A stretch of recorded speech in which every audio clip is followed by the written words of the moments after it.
Well, as we heard earlier, it's been a pretty scary day on the local bourse too, down 2%, with the pain shared pretty much across the board. I'm joined now by fund manager Roger Montgomery. Roger, welcome. Thank you, Ticky. So we've got this correction of some sort. How serious is it, though, do you think? Well, at the moment, it's not serious at all, but what really is serious is a disconnect between the prospects for the Australian economy and the businesses in the economy and share prices at the moment. So we've had this really great run, particularly in retailing and consumer confidence from October until about February. But what we're seeing is that starting to soften, and what I'm really concerned about is that this slowdown in mining and mining services, which is something we foreshadowed last year here on the program, is actually going to expand in its influence. Now, as you say, we did talk about that. I think it was nearly a year ago. You were right about that. How serious are you calling a real change in market behaviour? I think there's a risk of a recession in Australia, and the reason I say that is quite simply that we already know that Worley Parsons came out last week and said they've not seen conditions in WA this bad since the GFC. In fact, let me correct that. They said it's worse than it was during the GFC. Anecdotally, we've talked to some people who live in Perth and they tell us confidence is terrible over there. So what we might have is a dust storm that blows over a declining confidence on the eastern seaboard, and we're all blissfully unaware of it at the moment.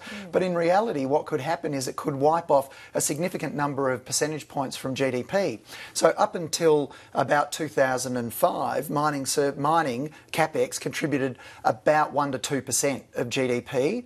But then after 2009, it contributed up to 6.5% of GDP and about 1.5% of GDP growth. Now, if that falls off as much as is now being expected, and we think it'll actually be worse than that because we think there's no way the iron ore price is going to stay where it is, then it's going to have a massive negative impact on GDP. More importantly, it's going to have a huge impact on confidence. So you're saying, I'm just trying to remember David's figures there, but I think it was 11% by 2015 of GDP, and down from 18% of GDP, but, yes, but down to nothing by 2018. Yes, well, in fact, we're talking about a 75% decline in mining capital expenditure up to 2016 or 2017. But think about what impact that has. You've got people losing their jobs in the mining services industry. You've got $150 billion of projects that have already been shelved. Those people aren't going to be spending money at Myer's massive stock take sale that Bernie Brooks is going to arrange for next week. They're just not going to do it. And then you've got everyone at Ford losing their jobs. Well, let's talk about Ford. How significant do you see that? Is that an isolated event? Because we've had these quite shocking confidence numbers in the last week as well, haven't we? I hate being the bearer of bad news. We've moved our clients' portfolios to almost 40% cash, and we did that about a week and a half ago. This is another nail in the coffin for the future of Australia, and it's the result of very poor forward planning by successive Australian governments. We're in a situation now where we expect lower and lower prices to be delivered to consumers by Australian businesses. At the same time, we expect them to pay $50, $60 an hour to serve a cup of coffee on a Sunday on a public holiday. And that's just not reasonable. It's not competitive, it's not sustainable, and it's the path to serfdom.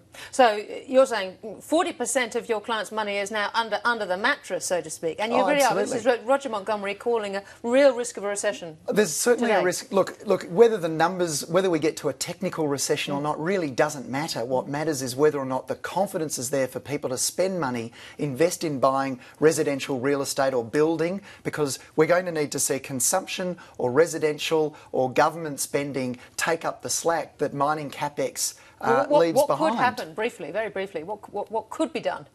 Well, I don't think there's a lot that can be done. And, really it's a confidence game, and people need to be confident that things are improving. We need the Australian dollar to go down, but it's important that it stays down. No one's going to invest money if they think the Aussie dollar is going to be volatile. They need to see it at 80 cents for a sustained period of time before they'll commit to investing. All right. Quite a call from Roger Montgomery today. Thank you very much for joining us. You're welcome.